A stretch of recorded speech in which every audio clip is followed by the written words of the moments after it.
For 100 years, one name has pretty much been the definition of entertainment. We're talking about Disney, of course. It went from this tiny little animation studio to an absolute global titan. So, in this explainer, we are going to pull back the curtain on the incredible, sometimes bumpy, story of the Walt Disney Company. You know, it's a story that's packed with innovation, some absolutely devastating failures, and then these brilliant comebacks.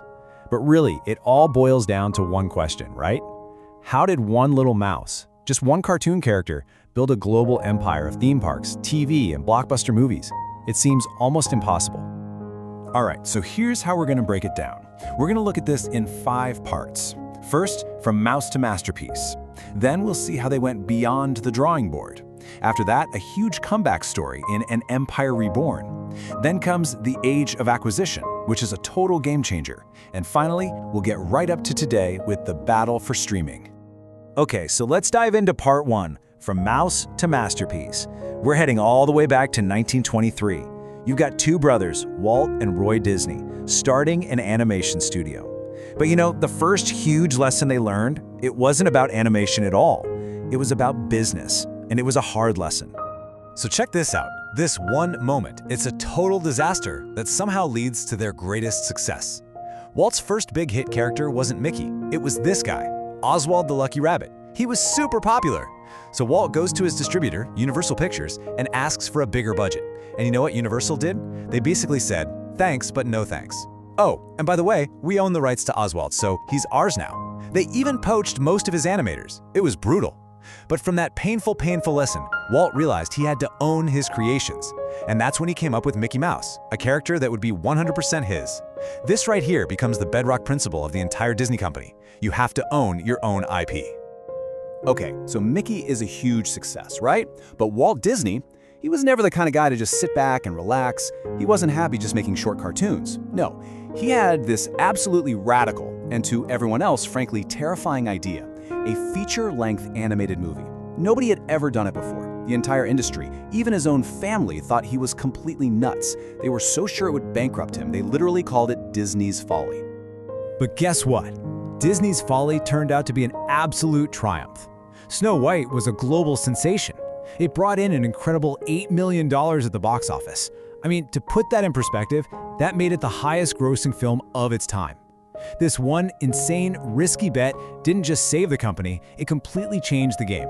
It proved animation wasn't just for kids' shorts, it was a real art form.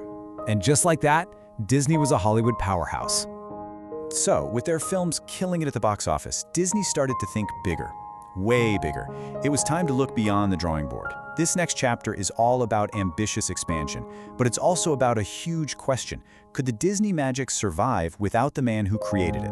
So the company really starts pushing into new territory.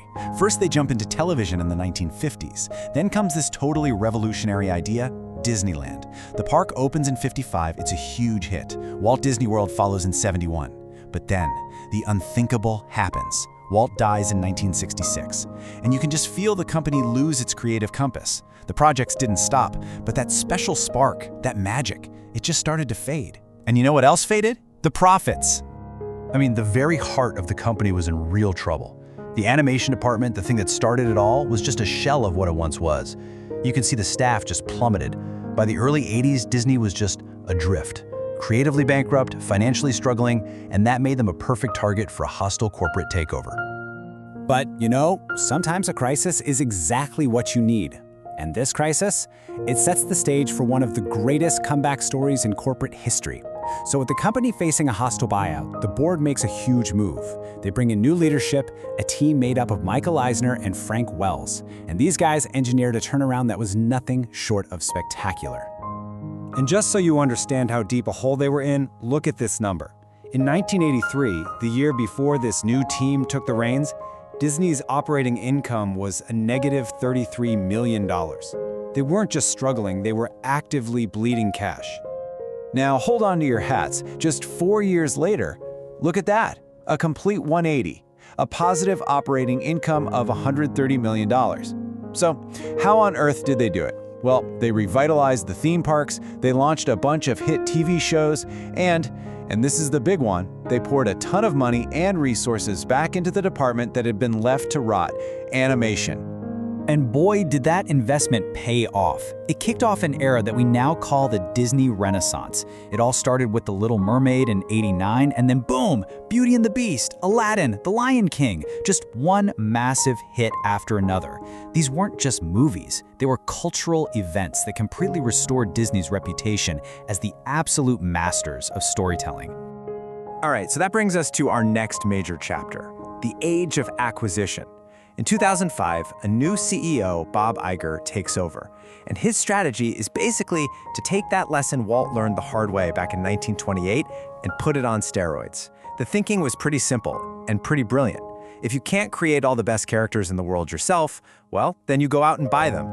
And when we say buy, we mean B-Y. Iger went on an absolute spending spree, making a series of gigantic, industry-shaking acquisitions. First, he brought in the animation geniuses at Pixar. Then, he grabbed the entire Marvel universe of superheroes. And then he capped it off by acquiring Lucasfilm and the whole iconic Star Wars saga. Just incredible. And this all goes back to that core principle we talked about, right? It was all about building the most powerful library of intellectual property, or IP, on the entire planet. Think about it. When you own Buzz Lightyear and Iron Man and Darth Vader, you have an advantage that is pretty much unbeatable. Okay, so now we enter the modern era, the battle for streaming. Just when it looked like Disney had perfected the 20th century model for entertainment, a new threat shows up, something that would force the biggest, most expensive transformation in the company's entire history. See, the explosion of on-demand streaming wasn't just another competitor.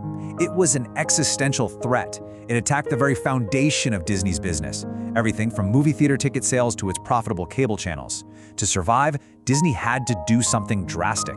It had to risk billions of dollars and go to war in a brand new digital arena by launching its own streaming service, Disney+. And that brings us right up to today and the company's current playbook. It's really a modern take on Walt's original vision, something they call the Disney flywheel. It's actually pretty straightforward. Step 1. It all starts with that powerful IP. They either create it themselves or acquire it, like with Marvel and Lucasfilm. Step 2. They integrate that IP directly into the theme parks. Think Galaxy's Edge or the Avengers Campus. Step 3. They use that IP as the ultimate weapon to get you to subscribe to Disney+. It's the only place you can see the newest stuff. And finally, Step 4. All of this drives a massive business in toys, clothes, you name it. See how it works? Each piece of the empire makes the other pieces stronger. It's a genius cycle. So when you step back and look at the whole picture, it's just amazing. It starts with a rabbit that Walt didn't even own. That leads to a mouse that builds an entire empire. And that empire now includes a whole galaxy of characters that will secure its future for 100 years. If there's one thing Disney has absolutely mastered, it's the art of evolution. The only real question left is, after all that, what could possibly be next?